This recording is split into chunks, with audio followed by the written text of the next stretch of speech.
Kasus tabrak lari 13 tahun lalu yang kembali mencuat membuat nama pesinetron Nadia Almira menjadi sorotan tajam.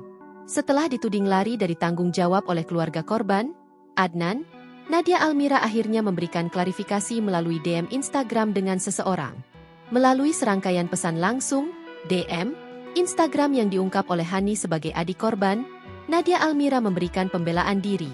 Ia mengklaim bahwa setelah kejadian bertahun-tahun lalu, tidak ada lagi komunikasi yang terjalin dari pihak keluarga korban padanya.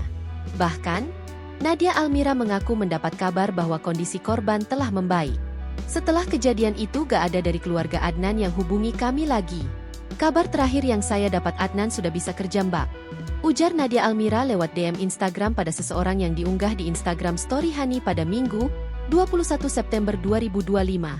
Menanggapi tuduhan melarikan diri, Nadia dengan tegas membantahnya.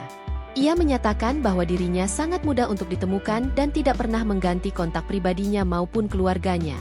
Menurutnya, akses untuk menghubunginya selalu terbuka lebar. Saya gak kemana-mana, cari saya sangat-sangat mudah. Nomor telepon saya, orang tua saya gak ada yang ganti. Bahkan, nomor saya dicantumin di IG, tegasnya. Ibu tiga anak ini juga mengungkapkan bahwa dirinya sebenarnya berniat untuk menjenguk korban di rumah sakit sesaat setelah Hani meninggalkan komentar di unggahan Instagramnya.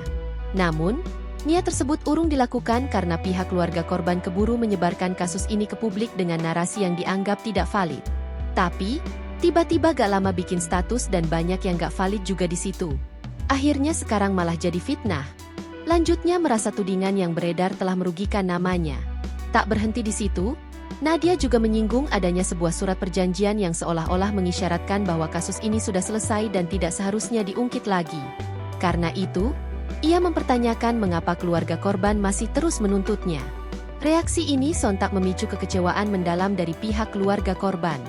Hani, yang selama ini gigih mencari keadilan untuk kakaknya, merasa jawaban Nadia sangat tidak berempati dan mengabaikan penderitaan panjang yang dialami keluarganya. Dengan entengnya jawab gitu ya kak. Tulis Hani mengungkapkan rasa kecewanya. Sikap Nadia Almira ini dinilai kontras dengan penderitaan Adnan yang tak kunjung usai. Download Tribun X sekarang, menghadirkan lokal menjadi Indonesia.